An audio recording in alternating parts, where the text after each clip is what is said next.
So you think as things get worse, China more likely will act out in other ways to attack other countries? I don't know. I mean, it's easier to see that pathway than to see a pathway where they shift towards cooperation. Like if you try to imagine what would have to happen for the Chinese Communist Party to want to play nice over the long term, there may be short-term concessions with the idea that as soon as we're strong enough, we're going to, get back to business as usual.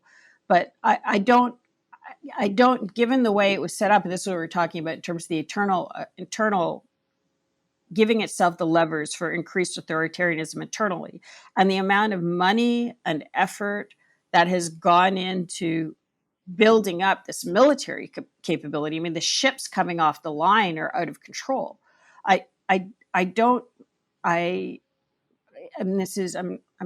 isn't rhetorical. I actually just don't see a pathway where, they become a responsible member of the global community that upholds international law and stops expanding and doesn't, and lets the Philippines do what the Philippines needs to do and stops threatening the Chinese and doesn't do joint operations with the Russians and backs off of the pressure on its, financial engagements in the U.S. Like, I don't, do you guys see how that could happen? Well, I guess this is the whole flaw of the engagement school of China, that you basically see the Chinese Communist Party as basically being the same as us, and everyone's out for mutual self-interest. And if you work together, obviously we'll work together in our best interest. And that makes a lot of sense if you're a rational person, but that's not how communist systems work. For example, and we'll put this up on screen, but while the G20 was going on, China came out with that new Standard Map 2023. And, rather than working more closely together with other countries, they now have this 10-dash line. They took a bunch of Indian territory, even Russian territory. So it seems like, if anything, they're only becoming more aggressive. It's almost as if what people from the engagement school, almost what they hope for, is more. It's not even that China will suddenly cooperate or the CCP will suddenly be like sunshine and rainbows, but that they'll just go back to doing it quietly so everybody can go back to ignoring it. Well, that's pretty cynical, Shelley. I mean, I don't think that anybody, even as kind of pro-engagement as you can be, can realistically look somebody and say with a straight face that they're hoping that, the CCP becomes, like a positive leader and blah, blah, blah. I think it's just they want them to de-escalate. Yeah, no, I was just wondering whether that 10th dash is actually just a middle finger, like that, just a little kind of icing on the cake of the claim. It's it is like salt in the wound. Yeah. The 10th dash, I believe, is they just added an extra one to the east of Taiwan just to make it super clear that Taiwan is part of China. I have seen that 10th dash before. Maybe they're just standardizing it now. I mean, it's called the Standard Map 2023, so I guess it is standard now. So now everybody has to say 10-dash line. I don't think we have to, Shelley. But it's the standard map, Matt. You're going to anger China. Oh, because they called it the standard map, so now we have to use their phrase. Yeah. You're right. Nope. You're right, Shelley. The standard behavior of the CCP map. They actually released it just before the G20, and as soon as they released it, for some of us at least, it seemed pretty clear that Xi wasn't going to be coming to the G20. And when you think about it, it would have given, and it's again a really good indication of how there is this fundamental difference between the way India and China are operating. If he would have gone to the G20, he would have been playing second fiddle. I mean, they're kind of used to balancing the relationship with the U.S., but he would have been playing second fiddle to Prime Minister Modi, right? And that's just not a look that the Chinese Communist Party is comfortable with. So, this idea of, giving political space or strategic space or any space to anybody else is just not, it's not even playing to a domestic political audience, because they can control that to a large degree. It's just not in the way that they can function as individual human beings. Being the guest of Prime Minister Modi at an event where there are, world leaders, and everybody is paying attention to India and maybe not necessarily to Xi. Like, it's just, it's very hard to picture it. And it shows this kind of corner that China has painted itself into. And so its only response can be to make its corner bigger and bigger and bigger until its corner takes over the whole room. And there are all sorts of countries that are saying they can't do it anymore. And this Philippines Transparency Initiative is really interesting. They've made this conscious decision of saying, we're going to show you what China is doing in our waters. We're going to show you the water cannons, the interceptions. We're going to show you this bad behavior.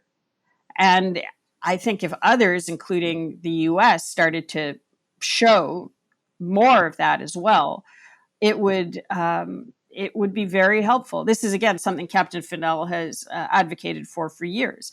Once you actually see what the people on the front lines of dealing with China see, you can understand that this behavior is entrenched, dangerous, and on a trajectory that you can't appease. Yeah, it's been interesting to see that change that you're talking about with how the Philippines are treating China, because the kinds of dangerous maneuvers the Chinese Coast Guard has been performing against the Filipino fishermen or even their fleets, it's been going on a long time, but now the Philippines are just being very open about it. It was interesting. I think Al Jazeera had a report where they were on one of the Filipino Coast Guard ships, and it seemed like there were a lot of media on this particular Coast Guard ships as they were trying to resupply the Filipino Marines on the island that the name escapes me right now. But essentially that they had all these international media there to film the Chinese Coast Guard almost ramming their ship. Yeah, I was at a conference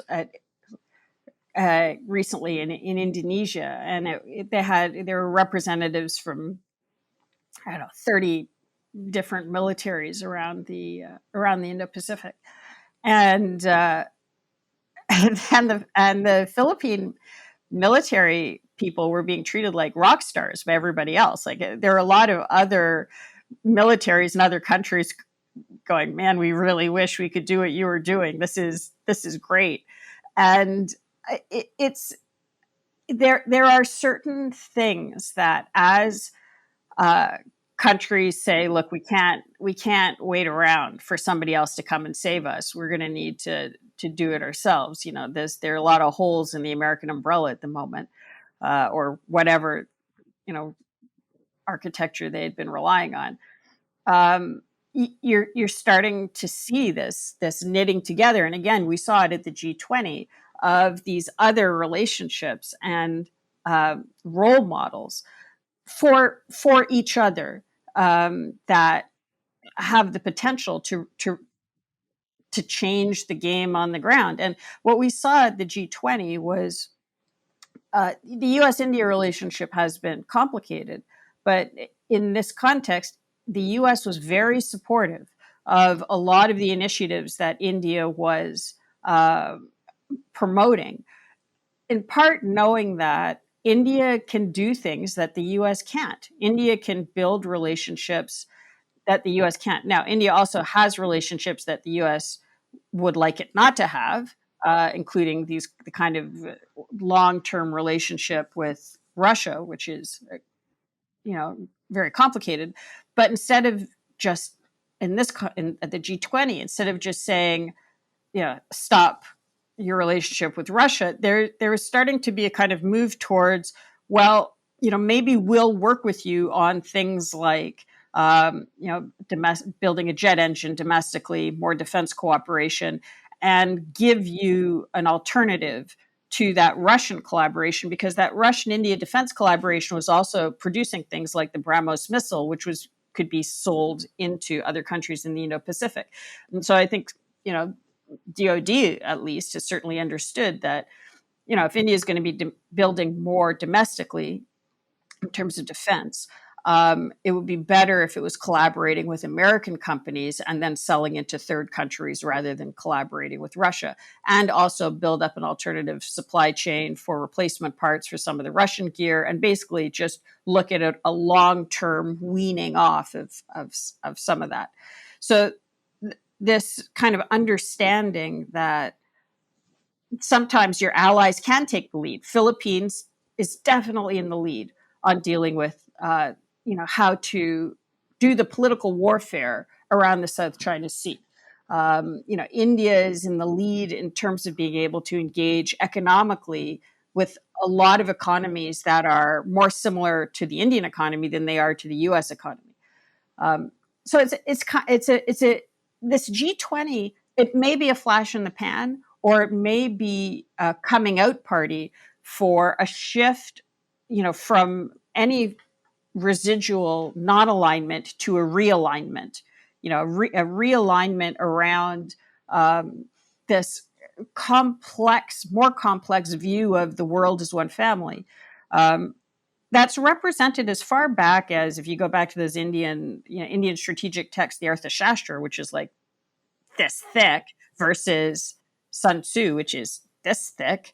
It's a much more complex view of the world and how to create stability within it.